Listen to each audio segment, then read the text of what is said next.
сынды айтатын кімдер, например? Көрерменге бұны басқаша қалай жеткізуге болады? Театрлар өзін өзі ақтай алмайды. Таңыздар ренжіп жүр деп ойламайсыз ба? Қатты депрессияға түсіп кеттім. Тек қана театрға кіріп алып, театр деп жүре береді екенбіз. Бұл ақыл тола бастады деген сөз ба? Өздері бәрі жеке театр ашқысы келеді де. Сәлем достар. Сәлем. Гүлназ, қалай ойлайсың? 21 ғасырда театр өнері бізге не береді? Театр шындыққа апаратын өтірік деген Вахтанговтың сөзі әлі өзекті ме деп ойлаймын. Достар, біз Атыраудан ерекше подкастты бастағалы отырмыз. Бұл Мәдениет Лайф, біз бастаймыз. Бүгін біздің студиямыздың қонағы Мұқанғали Томанов, режиссер. Қош келдіңіз. Рахмет. Мұқан аға, қош келдіңіз. Рахмет. Әріптесіме қойған сауалды сізге де жолдасам деймін. 21 ғасырда театр өнері бізге не береді? 21 ғасырда театр өнері не береді деген сұрақтарыңызға мен айтар едім. Көп нәрсе береді ғой, енді қазақша айтқанда. Бұл әлімсақтан бері жатқан театр өнері осы кезге дейін адамзатқа берген көп болды. Рухани өсу жолында, даму жолында, немесе адамдардың өзін өзі тану жолында. Сондықтан қазіргі 21 ғасырда да заман өзгергенмен адамның ішкі жан дүниесі өзгерген жоқ деп ойлаймын. Өзгерген сәттерде болар мүмкін, бірақ біздерге театрда қызмет ететін адамдар үшін адамдардың барлығын рухани құндылықтармен бағалаймыз. Сондықтан пәлендей бір өзгерістер бола қойған жоқ деп ойлаймын. Тағы қалай деп айтсам екен? Мұқанғали Томанов режиссер болмаса кім болар еді және неге? Неге дәл осы мамандықтан таңдадыңыз деген сұрақ? Өзім ойлаймын, егер мен режиссер болмасам, мұғалім болар едім, қазақ әдебиетінен. Өйткені бірінші оқыған оқуым сол Оралдағы педагогикалық институтта қазақ тілі әдебиет пәнінің мұғаліміне оқуына түсіп, соны орта жолда режиссер мамандығына кеттім. Қазір соңғы кездері ойлаймын өзім, негізі өзім Оралда жүрген кезде студенттер қабылдадым, пединститутта, жаңағы мәдениет институтында немесе колледждерде, сол кездерде мен өзімнің мұғалімдік ұстанымымды, жолымды ары қарай жалғастырдым, жоғалтқан жоқпын деп ойлаймын. Егер режиссер болмаған жағдайда сол педагог болар едім. Яғни қателескен жоқпын деген. Қателескен жоқпын. Режиссер болудың өзі де педагогтық қой сол. Мысыңыз басады, қаталдау көрінесіз. Жалпы жұмысқа келгенде тым талапшылсыз ба? Кейбір адамдар солай деп айтады, сыртқа түр сипатыма қарап айтатын шығар мүмкін. Негізінен мен өте жүрегім нәзік, сондай адам. Енді өзімнің жастар театрындағы жұмыстағы актерларға келген кезде, олар да жаңағы менің ығысатыны байқалып тұрады кейде. Әрине ол ұстаз болғаннан шығар мүмкін оларға, тәлімгер болғаннан шығар, режиссер болғаннан шығар.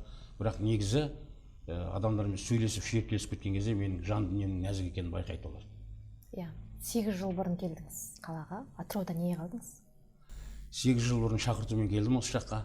Одан кейін осы Атырау халқы маған ұнады деп айтуға болады. Және осында мен қимас адамдарым бар, жұмысым бар, өзімнің жақсы көретін. Және көптеген себептер бар. Сондықтан мен осы жақты өте жақсы көремін, бағалаймын, құрметтеймін. Бірақ Мұқан аға, менде бір ой бар. Белгілі бір жасқа жеткенде адамдар бір тоқырауға түседі. Әсіресе 40-тан аса бастағанда. Өмір сүріп жүрген қаланың өзі тар көріне бастайды. Сізге солай болып елестеген немесе көрінген кездер болған жоқ па? Өзіңіз солай сезінген кезде, сыймай жүргендей осы Атырауға. Түсініп тұрмын сұрағыңызды. 45 жасымда мен осы Атырауға келдім. Оған дейін Орал қаласында жұмыс істедім. Көп қимас адамдарының бәрін сол жаққа қалдырып, енді осы жақта өтініш бойынша келдім ғой енді. Енді болады ондай кезеңдер, сәттер болады. Кейде осы жұмысыңды да жек көріп кететін кездерің болады, сәттерің болады сондай. Сол кезде тоқырауға ұшырайсың ғой енді әрине. Депрессия дейді ғой орыстар.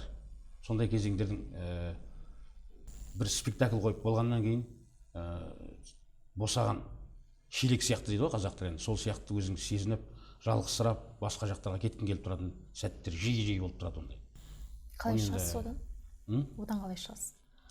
Күйзелістен. Одан ол периодта мен телефондардың бәрін өшіремін. Кімдер звондап жатса да телефонды көтермеймін. 3-4 күн бойы телевизордың алдында кино қарап жатып. Тек сонымен ғана өзімді өз-өзіме келем, немесе жаңа осы жерде жақын жерде жаңа ауыл бар, сол жерге барып, сол жерге бой жазып, сол жақта болам, өзім ойша қыдырып, өзімді толтырып, оңаша сырласып дегендей сөйтіп барып келемін жұмысқа. балалық шақ адам өмірінің ең қымбат естелігі солай ғой. Жалпы бала мұқан қандай еді? Соған бір тоқталсақ. Қазір қанша градусқа өзгердіңіз? Негізі пәлендей өзгере қойғаным болмаған шығар деп ойлаймын. Өйткені менің балалық шағым өте керемет еді. Бүкіл мектептен бастап ең алғашқы актерларым өзім класстастарым болды. Сол кезде спектакльдерді сол кезде қоятын едім мен. Бүкіл балалардың бәрін жинап, таңертең ерте тұрамын, оянған кезде класстас достарым, ауылдың балалары бәрі жиналып тұрады. Мен сол бәріне жаңағы кәдімгі тақырып қоямын. Бүгін мысалға Робин Гудтың киносын көріп шығамыз ғой. Содан кейін ертең соның қару-жарақтарын жасаймыз, киімдерін жасаймыз. Ауылдағы токыр ағаларға барып, жаңағы қылыштар сияқты немесе сауыт саймандар жасатамыз. Сол кісілер өздері де бала болды ғой енді бұрын. Сол бізді түсінгендіктен бе, солардың бәрін жұмыстарын ысырып қойып, соны жасап бізге. Біздің ауылдың адамдарына дейін керемет періште болды бәрі.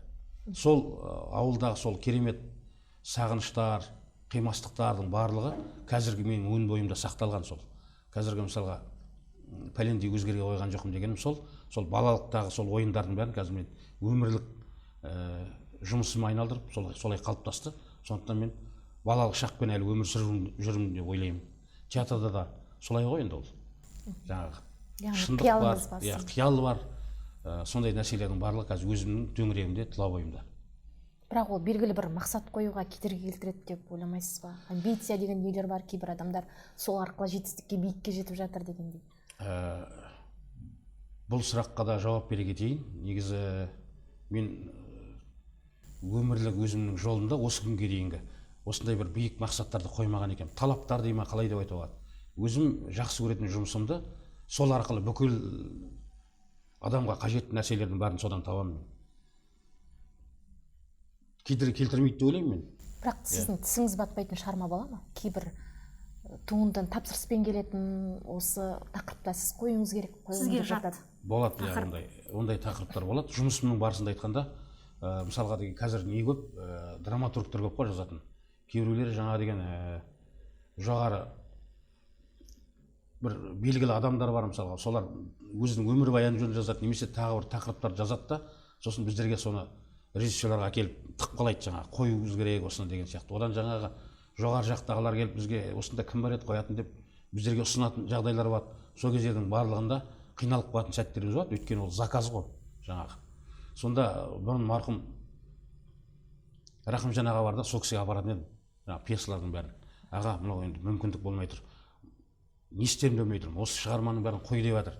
Бірақ мен енді өзіміздің мендігімізді қалай істейміз, творчестволық жолымыз қайда қалады, суреткерлігімізді қалай ұштаймыз біздер деп сөйтіп баратын едім. Сол кезде ол кісі жаңағыларды алады да, сен уайымдама ештеңені, алаңдамай өзің жұмысыңды жаса, не қойғың келеді соны қой, өзіңе ұнаған шығарманы қой деп айтады да, жаңағы менің алып барған дүниелерімді алып мен көзімше жыртады да, немесе жаңағы мусорный ящикке тастай салады.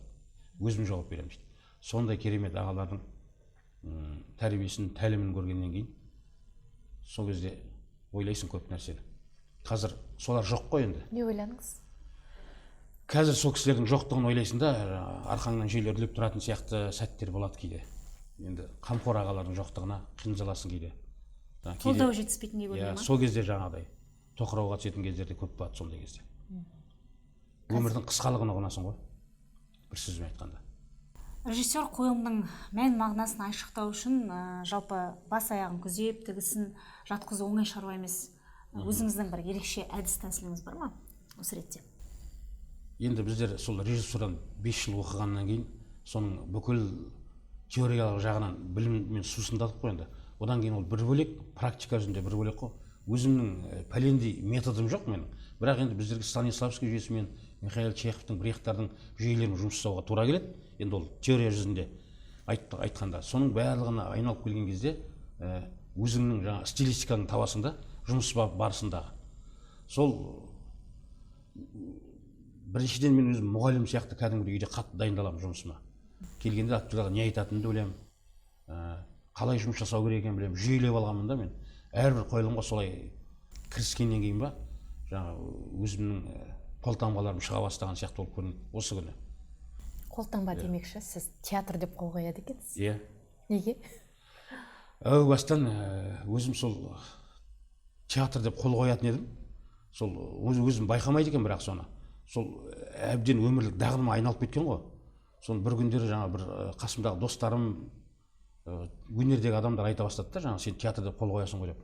Содан кейін шынымен де мән беріп, бірақ осы соңғы күндері осыны өзгертіп көрейінші, өзімнің атам ренжіп қалар деген сияқты пенделік ой келеді ғой бір жаңа. Деп алдым, ақ қағазды алдым да, соны театр деп жазып қойған жермен жаңа Томанов деп қолға десем, бәрібір театр болып кете береді. Енді атаңыз ренжіп жүр деп ойламайсыз ба? Мен оны да ойлаймын негізі. Бірақ деген сол кәдімгі қазақ болғаннан кейін әрбір жұма сайын Құран оқытамыз ғой, шелпек пісіріп, сол кезде солардың бәрінен кешірім сұраймын. Жаңағы Рақымжан ағалардан да әлі күнге дейін бәрінен солардың бәрін о дүниедегі тілеулерін тілеп отырамын үшін. Бір сөзбен айтқанда. Солай театрда қол қою қалыптасып қалған. Ол менің театрды қатты шексіз сүйгендігімнен шығар. Бірінші сол театрды қоямын мен отбасымнан ең бірінші орында. Мен үшін театр тұрады, ылғида. Бірақ осы соңғы кездері тағы қайталап айтамын.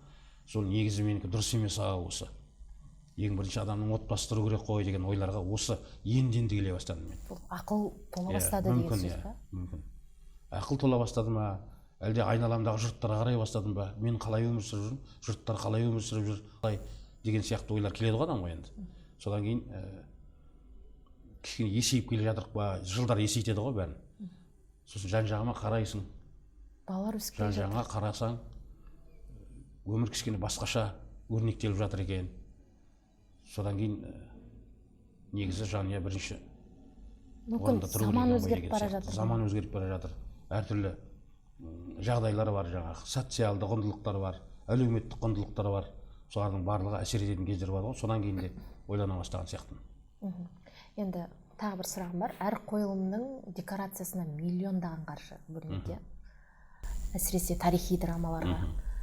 Сол қаншалықты ақталады? Ақталады. Қанша көрермен келеді ол жерге? Әр театрдың, әр қойылымның өзінің сұранысы болады жаңағы. Мен режиссер, мысалы, сол сценографпен бірге ақылдасып отырамыз ғой енді. Сонда бұның қалай болу керек бұл шығарманың көркемдік жағы деген кезде сол кісі художник өзінің жаңағы қиялымен алып келген дүниені сметаға бөлеміз ғой. Мысалы, оның шегесіне дейін, мысалы, оның ағашына дейін барлығы есептеледі.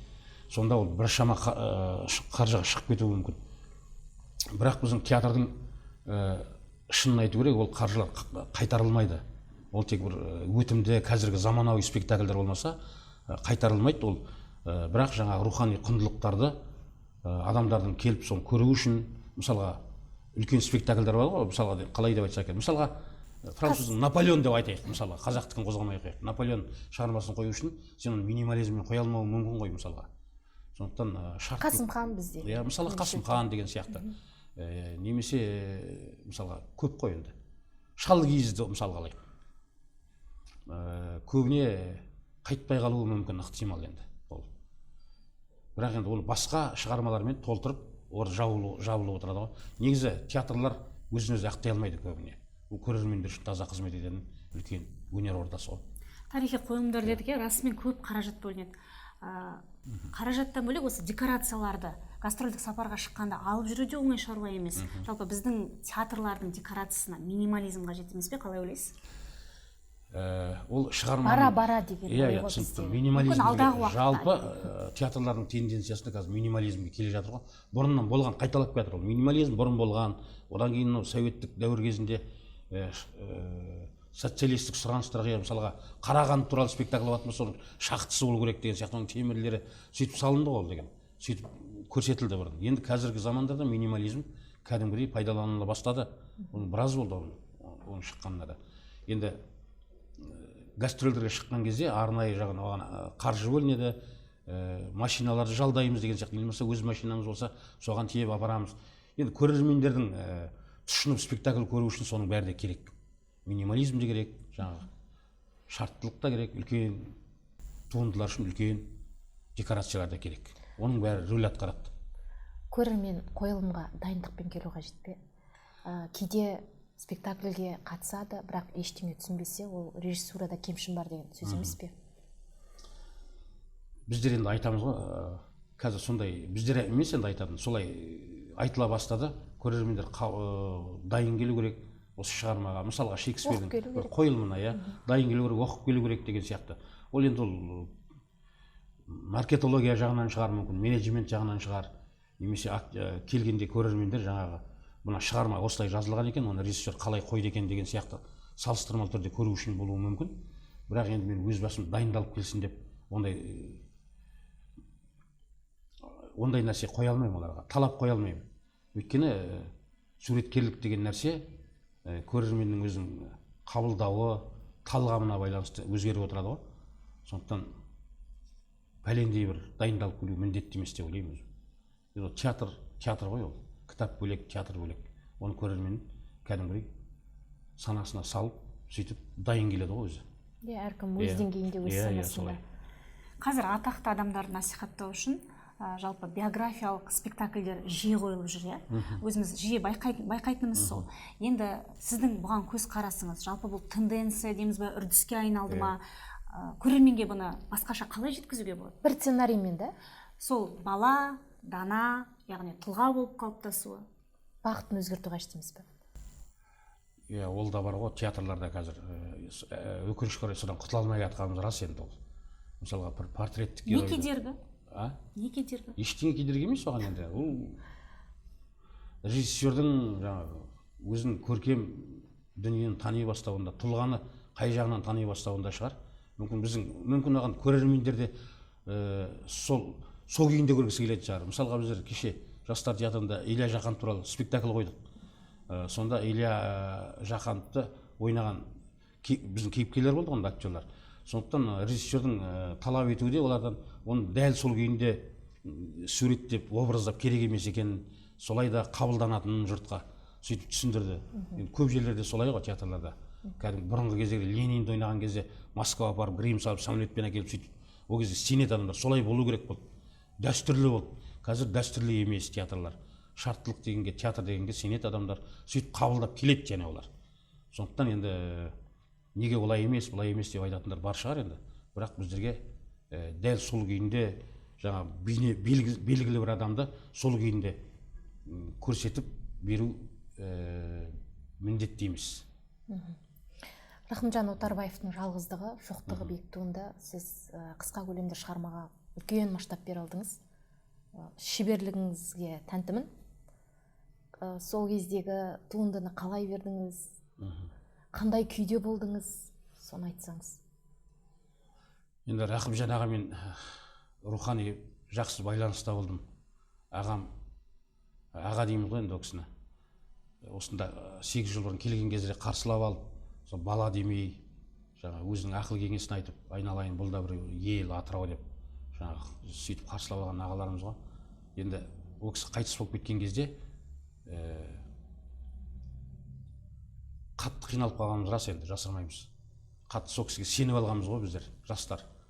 Алдымызға кәдімгі қалқан қылып ұстап жүрді көп нәрсеге. Елегізу деген, ол кісі қайтқаннан кейін бір қысқаша сөз жаздым, елегізу деген. Сол кезде біраз нәрселер айтылды. Енді сөйтіп қиналып қалып жүрген кезде менің анам қайтыс болды өзімнің. Сол кезде қатты депрессияға түсіп кеттім. Жаңағындай. Содан Рахымжан ағаның кітабын оқып отырып, жалғыздық деген жаңағы сол шығармасына тап болдым да, бірден соны қоюға бел байладым. Сол дүниені қойып жүрген кезде, ол өзімен өзі, қазір тылсымдар көп қой, өзімен өзі қойылған дүние ол. Өзім актерлары да білмейді бұл қалай болып жатқанын, өзім де білмеймін қалай қойып жатқанымды. Бірақ жаңа бір сондай тылсым күш, соның бәрін қойып берді. Құлағыма ызыңдап жаңағы қойып жатқан кезде Высоцкийдің музыкалары тұрды, соны пайдаландым. Сөйтіп қойып келген кезде Рахымжан ағаның жолдасы жеңешеміз бір күні маған: Мұханғали, сен Высоцкийді неге таңдадың деп сұрайды. Мен айтамын, білмеймін, солай құлағыма келді осыны қойып жүрген кезде. Рахаң Высоцкийді қатты жақсы көретін еді деп жаңағыдай бір видеолар жібереді. Шынымен де көрдім, қарасам, Рахаң кілең Высоцкий тыңдайды екен. Соның бәрі бір ғайыптан ғайып сөйтіп беріп тұр да маған соның бәрін. Сондай бір өзім адам түсінбейтін, өзім де түсінбейтін дүние болып шыққан шығарма бұл негізі. Қазақ театр режиссурасында сіздің қолтаңбаңыз қандай? Қалай деп айтсам екен енді, сұрақты дұрыс түсіне алмай тұрмын. Өзіңіздің ізіңіз қалдырған шеберлігіңіз жөнінде айтып отырмыз ғой, жаңағы шығарманы бере алуыңыздың өзі. Білмеймін енді оны. Қандай із қалдырдым деп ойлайсыз? Ойлайсыз. Бірнеше жыл еңбек еттіңіз, осы салада келе жатсыз. Жалпы қазақ театрында із қалдырдым деп ойлаймын, өйткені шәкірттерім бар біраз, солардың өзім ойлаймын, сол менің іздерім ғой деп. Енді жұмысымда мынау сіздің қолтаңбаңыз деп көретін не? Мысалға Майымировты көргенде біз мюзиклдар еске түседі да, қазір сондай бір тенденцияны енгізіп келеді. Адам жүрген ізінде бір із қалдырып жүреді ғой, жүрген жерінде. Енді шама шарқымша қалдырдым деп ойлаймын, енді білмеймін. Мүмкін әлі қалдырмаған шығармын, әлі ғұмыр алда ғой.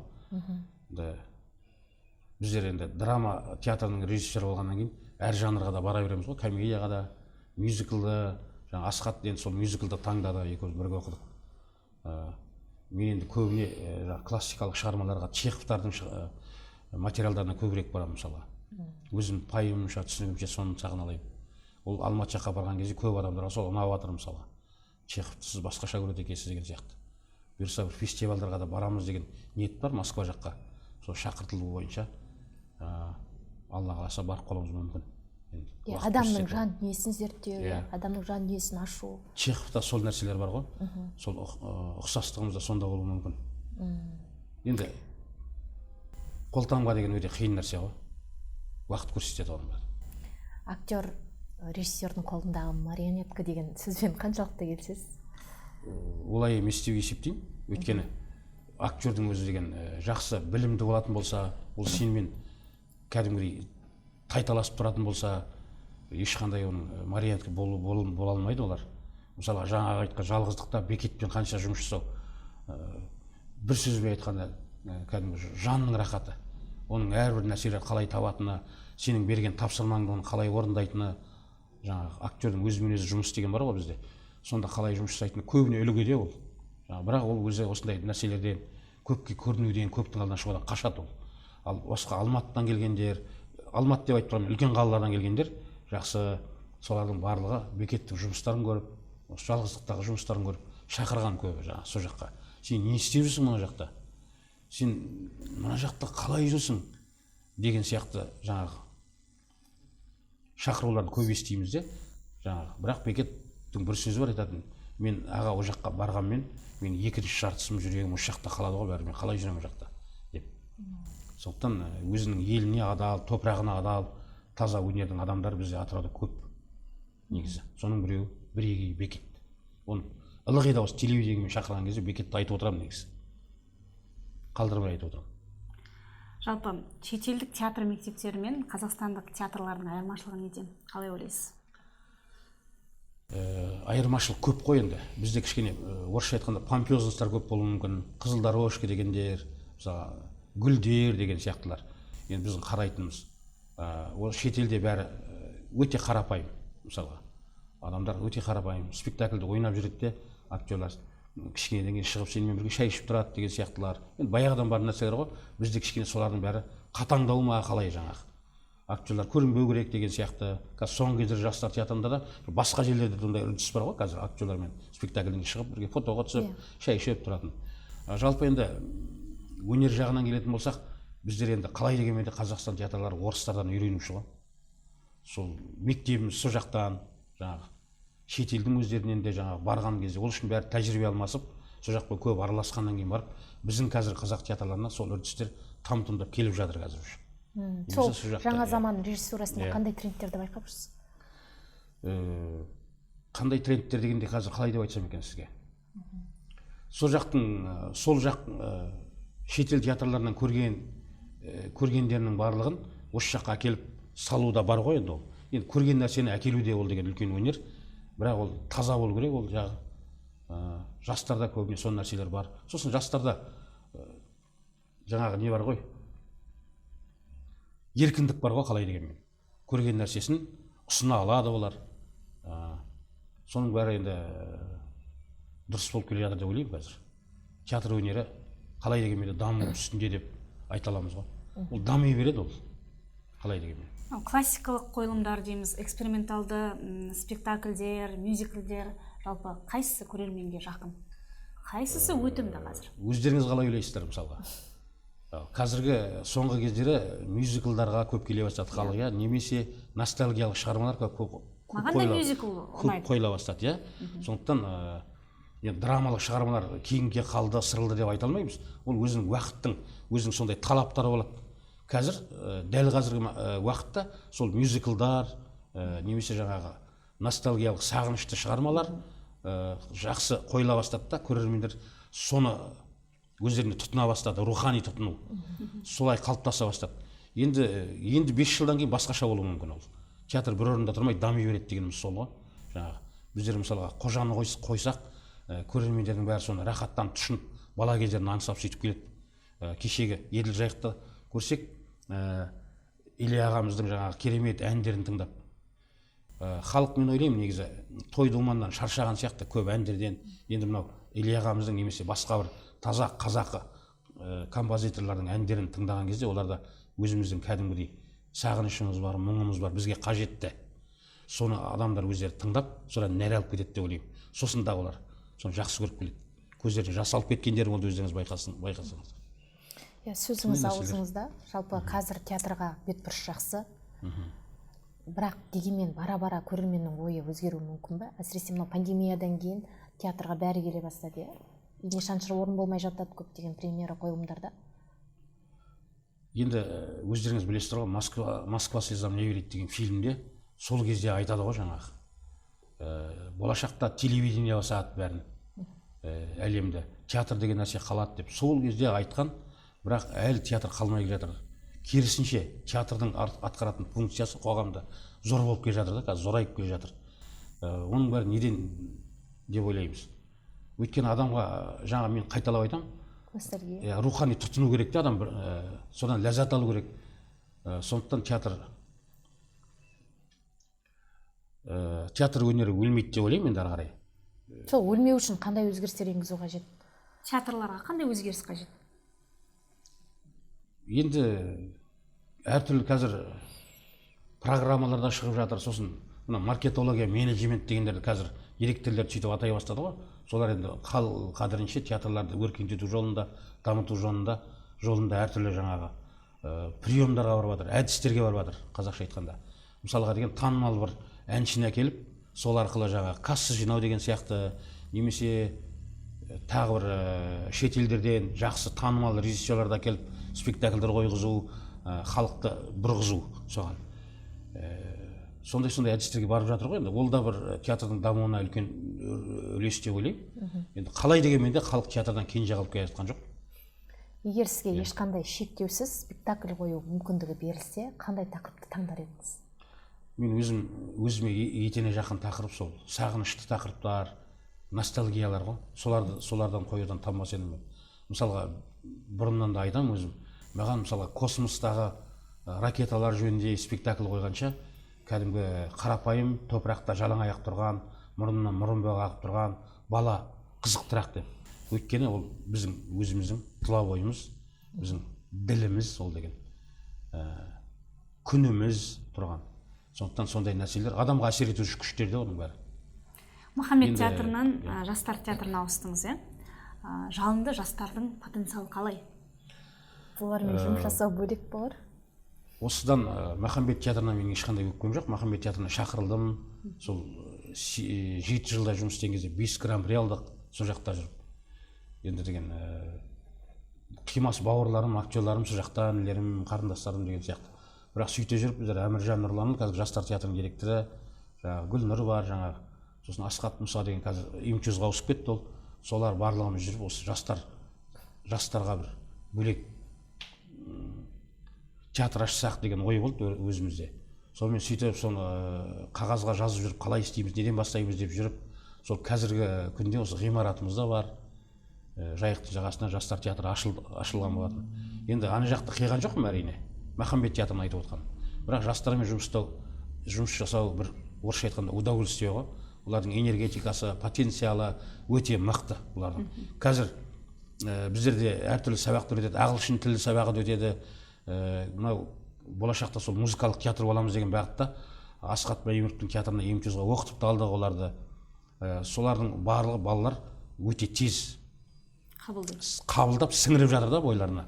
Болашақта бір үлкен жақсы театр болады деп өзіміз ойлаймыз. Осыны бекер ашқан жоқ екенімізге кейде сырттардан қарап тұрып, іштей жаңа масаттанып тұратын кездеріміз болады, сәттеріміз. Аллаға шүкір, бәрі жақсы. Солармен жұмыс істеу, ары қарай тағы да жоспарларымыз бар олармен. енді қазір айта бермейік оның бәрін. Сондықтан мен жастарға сенемін.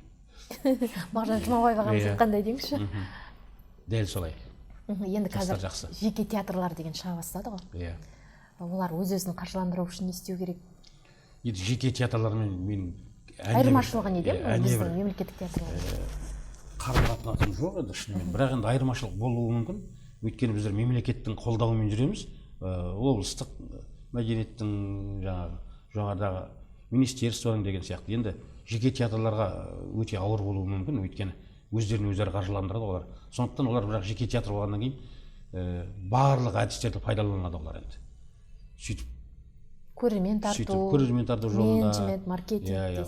Сондықтан оларға кішкене мүмкін сөйтіп бастаған театрлар болды ғой бұрын. Қазір бірақ мемлекетке кірді көбі.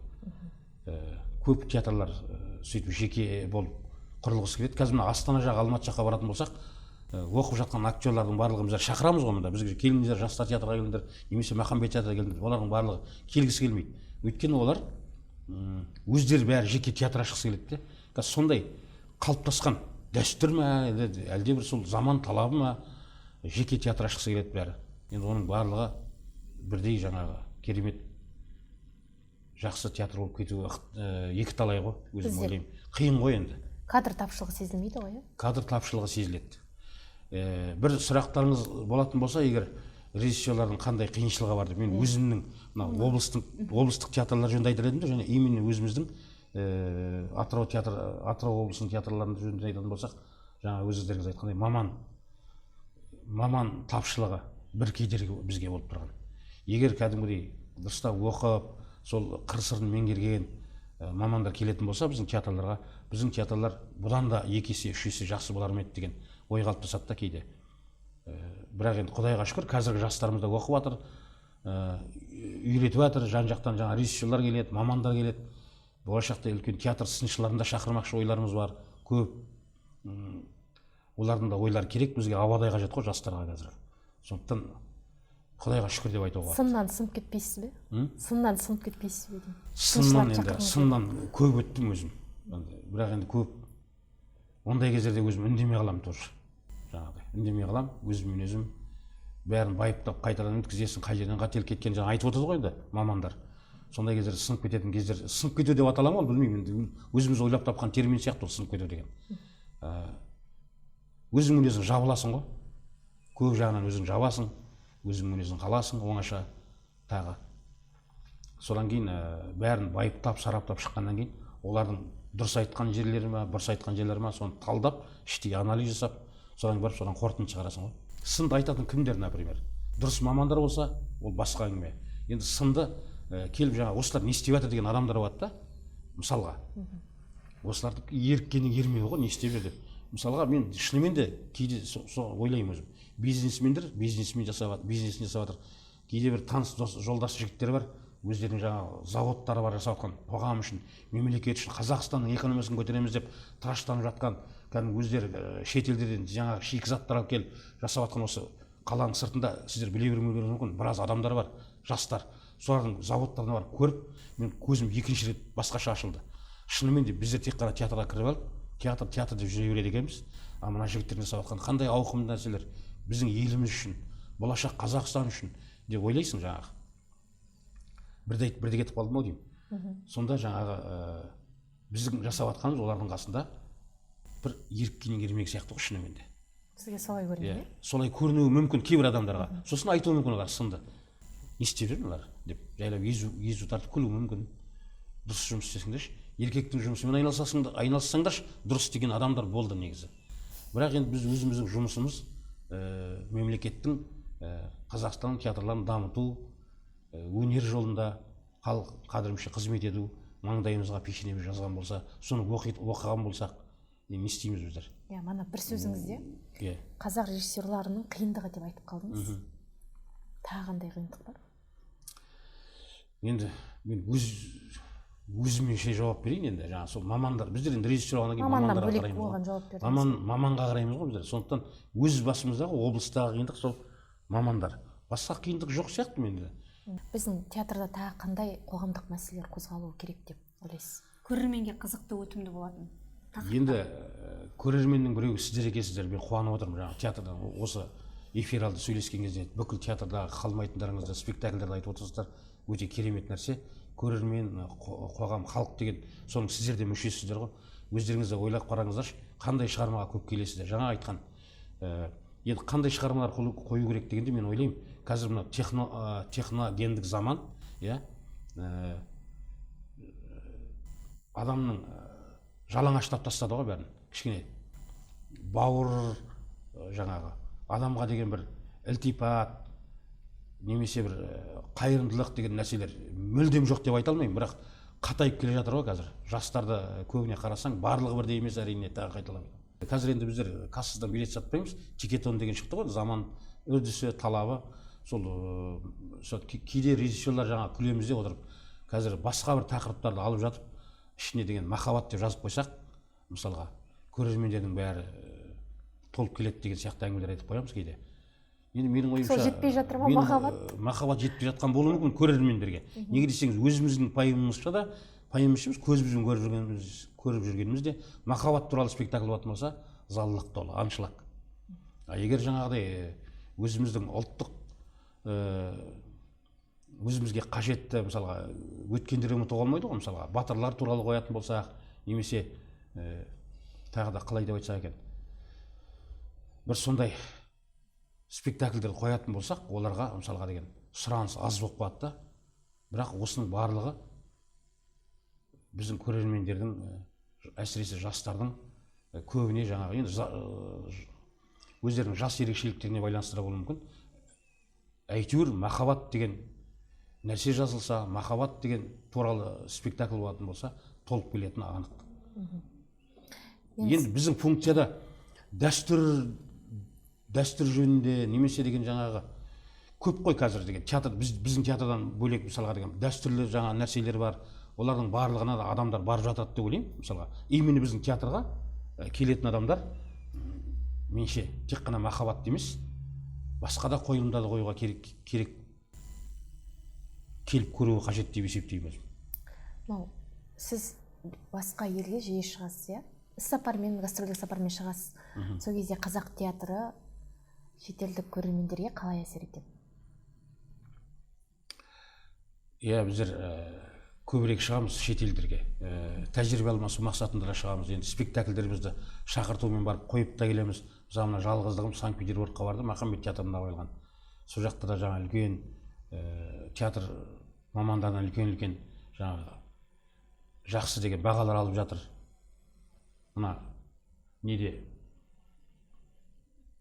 Көкшетауда өткен халықаралық театр фестивалінде де мысалға тек қана жалғыздықты айтып отқаным ғой, енді өзім шығармам болғасын. Сонымен жаңағы алтын бүркітті жеңіп алдық мысалға. Тағы да біздің театрдағы басқа Қазақстан театрларындағы қойылымдардың барлығы шетелдерге шығады. Шетелдегі шығып жүрген кезде олардан да кәдімгідей мақтау деп енді айтамыз ғой біздер. Кәсіби кәдімгі өскендігін, солардың бағын естіп, сөйтіп қайтады ғой. Қазақстан театрлары қазір жаман емес, шүкір. Қазір санаса бастады, мысалға, шетелдегілердің барлығы. Әсіресе Ресей театрларына да шығып тұрады, гастрольдік сапарларымен барып тұрады. Мен өзім Европада ше? Европаға енді шыға қойғаным жоқ, гастрольдермен бардық қой, бірақ өзіміздің театрларда айтамын. Енді бірақ қалай дегенмен де Европаның аты Европа, о жақтан үйренеріміз көп қой енді. Бірақ енді о жақтың қызығатыны біздің Қазақстан театрларына, біздің өзіміздің салт дәстүріміз, ұлттық құндылықтарымыз бар ғой, киімдеріміз, мысалға, әндеріміз, соған олар қатты қызығады. Оны кәдімгідей айтып та жазып та жоқ талай. Қазақ театрының болашағы қандай бағытта дамиды деп ойлайсыз? Қазір енді жаңа да айттым ғой, театрдың даму тенденциялары әртүрлі. Соның ішінде қазір деген техногендік нәрселер келе бастады, визуальный нәрселер келе бастады. Бірақ мен қалай дегенмен де ойлаймын, театр бұрынғы алғашқы қалпына қайтадан келеді деп. Исток дейді ғой орыстар, сол бағытқа қайтып келеді деп. Өйткені адамға қалай дегенмен де театрда сезім болу керек, жүрек лүпілі деген сияқты бір шынайы сезімдер, солардың барлығы болу керек театрда. Енді барлығы бірдей темірленіп кететін болса, ол да керек шығар, бірақ енді көп әуес болмаған дұрыс деп есептеймін өзім. Ертең қазір енді роботтар шығып жатыр ғой, неше түрлі көріп жатсыздар ғой өздеріңіз. Жаңағы ертең күндердің күнінде мен ойлаймын өзім, күндердің күнінде көрермендердің жанында толған роботтар отырады да, біздер өзіміз соларға қызмет етіп жүретін сияқтымыз. Өйткені олар да уже милар емес енді, адамның қолымен жасалып жатыр ғой бәрі. Көрдіңіз ба? Сондықтан дұрыс айтасыз. Мен күні кеше Нью-Йоркқа барып келгем.